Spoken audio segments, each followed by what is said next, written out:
Assalamualaikum warahmatullahi wabarakatuh. My name is Analita Diva Safira with ID number 205240333. In this video presentation, I would like to present an academic review, a comprehensive explanation, and a personal reflection on the material that I have learned throughout this semester in the Islamic Studies Methodology course. This presentation covers all 13 meeting based on the semester learning plan or RPS. Now, let me begin with the first meeting. In the first meeting, I learned the fundamental concept of introduction to Islamic studies methodology. This session introduction the distinction between Islam as a theological doctrine based on the faith and Islam as an academic subject of study commonly known as Dirasah Islamiyah. Islamic studies methodology serve as a scientific framework that enables scholars to study Islam objectively, systematically, and critically. It examines not only religious texts but also how those teachings are understood, interpreted, and practiced by Muslims throughout history.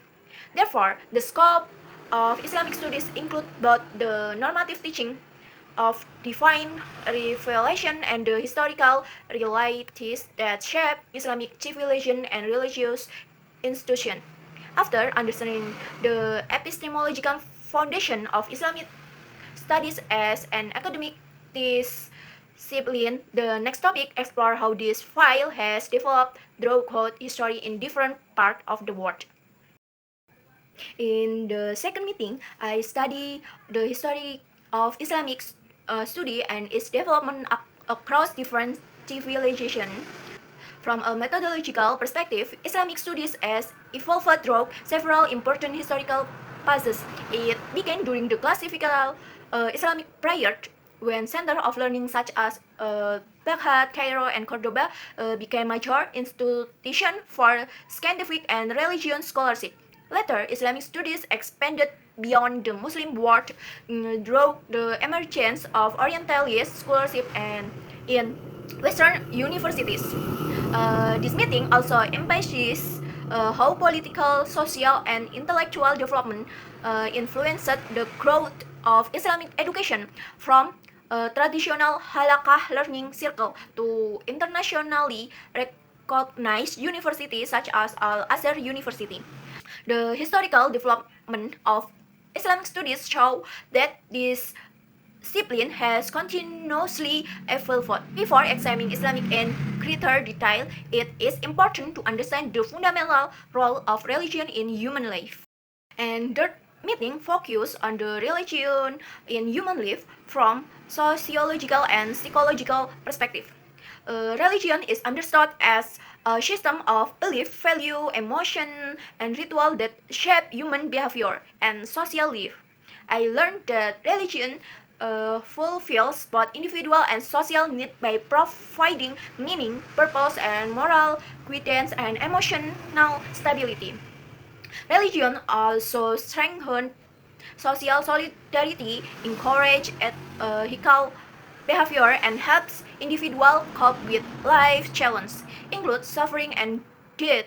After understanding religion as a universal human necessity, the next discussion focuses especially on the unique characteristic and dimension of Islam.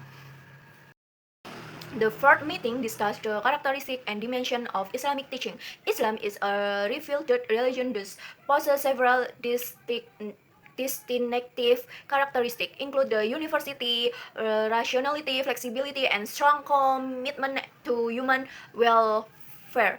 I also learned the Islamic teaching consists of three inseparable dimensions. The first is Aqidah, which represented faith and belief in Allah as the foundation of a Muslim life. The second is Sharia, which provides us with guidance for worship, ethic, and legal matters. The third is Akhlaq, which reflects moral value and good character in everyday life. These three dimensions complement of on another and create a comprehensive way of life that guides Muslims in both their relationship with Allah and with other human beings. The values of Islam are not only preserved in religious texts but are also expressed in different cultural contexts.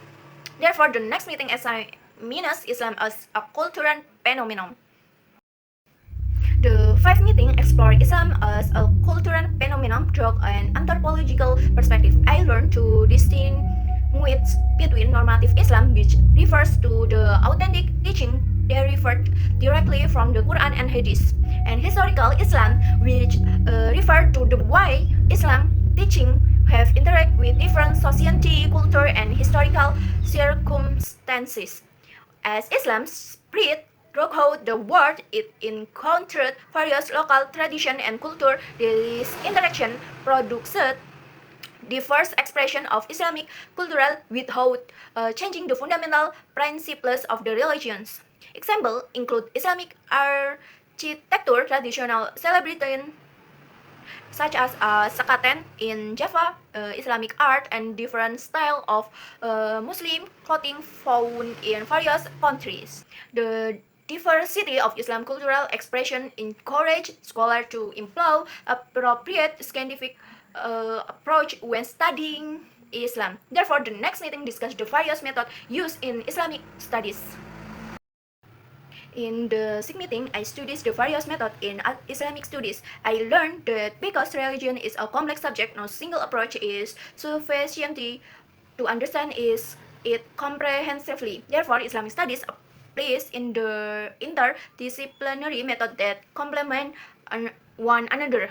Among the approach discussed were the theological normative approach, which focus on understanding Islamic teaching based on the divine revelation, the philosophical approach which seek the deeper meaning and wisdom behind religion teaching, the historical approach which examines the development of Islamic through historical events, and the sociological and anthropological approach with analysis how Islam is practiced within different societies and culture.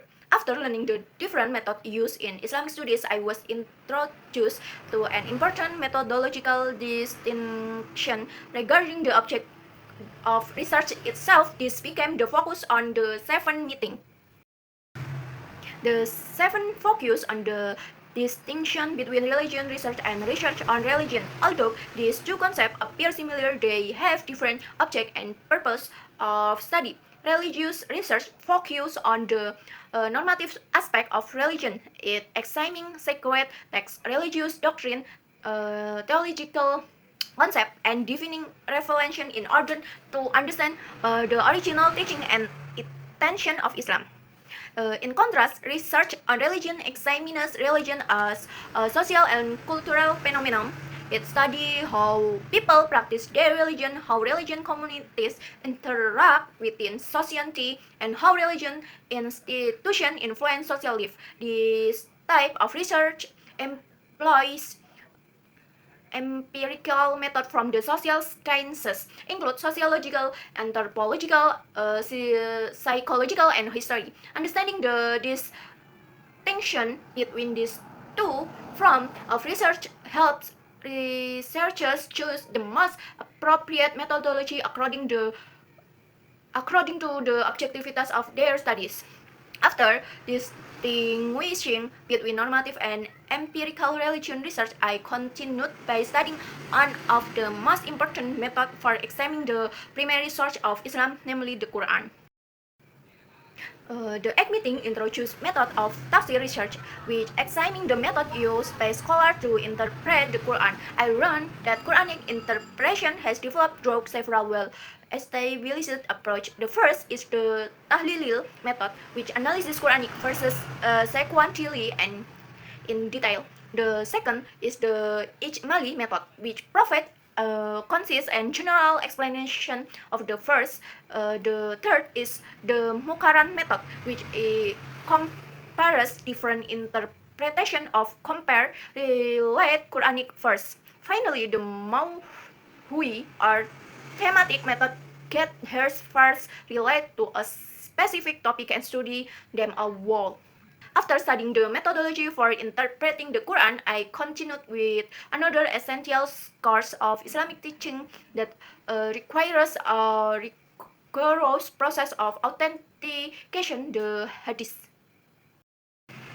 The night meeting focused on model of Hadith research. Unlike the Quran, whose authenticity in universal established Hadith requires careful verification because it has been transmitted through chains of narrators. I learned that Hadith research consists of two major components. The first is sanad criticism, which evaluates the chain of transmission by examining the biography's credibility, integrity, and accuracy of each narrator to ensure that the chain is continuous and reliable. The second is matan criticism, which analyzes the content of hadith.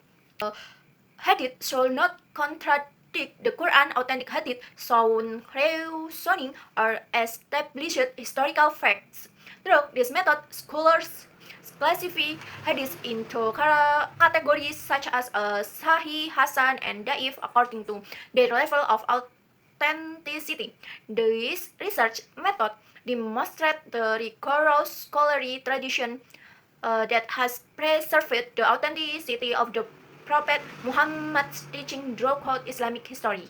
After understanding the methodologies from studying both the Quran and Hadith, the next discussion focused on how Islamic scholars derive rulings for contemporary issues that are not explicitly mentioned in the primary source. The time meeting discussed ijtihad as a course and method of Islamic studies. I learned that ijtihad is not an independent course of Islamic law that replaces the Quran or Hadith. Instead, it is an intellectual process used to derive legal rulings from this primary source whenever new issue arises. This meeting introduced several important methods of ijtihad. One is qiyas or analogical reasoning, which applies existing legal principles to new situation. Another is maslahah mursalah, which considers the public interest and welfare when determining legal decision. I also learned about set al-dariyah, which seek to prevent action that might eventually lead to harm or wrongdoing. Ijtihad demonstrates that Islam is capable of responding to new social, technological, and cultural development while remaining faithful to the principles of Quran and the Sunnah. After understanding ijtihad as a dynamic method for addressing contemporary issues, the next meeting explored how Islam responds to the challenges and opportunities of globalization. In the 11th meeting, I studied Islam in the era globalization. Globalization has connected people around the world through rapid development in technological communication, transportation, and exchange of information. As a result, Muslims today experience both new opportunities and new challenges. From this meeting, I learned that Muslims should respond to globalization critically and selectively rather than rejecting modernization. Islam encourages its followers to benefit from scientific and technological advancement will remain firmly grounded in faith, morality, and the universal value of Islam. In the way, Islam continues to serve as Rahmatan lil Alamin, a religion that promotes mercy, justice, peace, and compassion for all humanity. The impact of globalization can clearly be seen in the changing drugs movement and lifestyle of Muslims today. Therefore, the next meeting discussed the dynamic of contemporary Islam. The 12th meeting focused on contemporary Islam dynamic. I learned that Muslim society continued to develop in response to modern social, political, economic, and technological change. This meeting explored several contemporary Islam movements and perspectives, include cultural Islam, structural Islam, post-traditionalism, and emergence of digital Islam. The rapid growth of digital technology has transformed the way Muslims learn, communicate, and share religious knowledge. Today, Islamic education, sermons, and discussion can easily be accessed through various online platforms. In addition, I learned about the growing opportunities created by the halal industry, Islamic finance, and the global development of the Islamic economy. At the same time, contemporary Muslim societies also face important challenges such as religious extremism, political polarization, the commercialization of religion, and the spread of religion misinformation through digital media. The meeting emphasizes the importance of religions, moderation, critical thinking, and digital literacy so that Muslims can make positive contribution while preserving the true value of Islam. After understanding the contemporary challenges and opportunities faced by Muslims, the final meeting provides a comprehensive overview of the various academic areas within Islam studies. In the 13th final meeting, I studied the area of Islamic studies. This topic provides a comprehensive map of the disciplines that make up Islamic studies as an academic file. I learned that Islamic studies can be divided into several major areas. The normative area focuses on the study of the Quran, Hadith, Aqidah, and Islamic law. The historical area examines the historical development of Islam and Muslim civilization. The socio-cultural area analyzes how Islam interacts with society, culture, and social institute. Finally, the contemporary area discusses current issues affecting Muslim communities in today's world.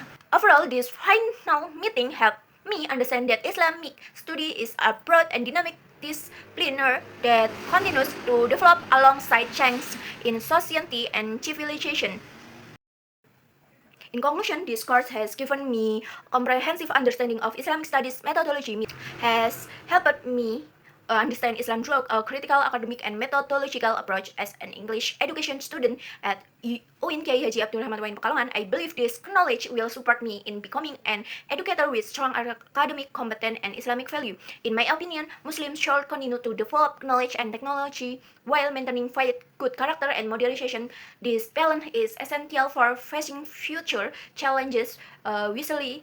And finally, this course has taught me that understanding Islam should be reflected in our daily attitudes, action, and contribution to society. I, Arnalita Diva Safira, would like to express my sincere gratitude to Mr. Ridho Riyadi, MPDI, for his guidance and valuable knowledge throughout this semester. I sincerely apologize for any mistake in this presentation. Wassalamualaikum warahmatullahi wabarakatuh.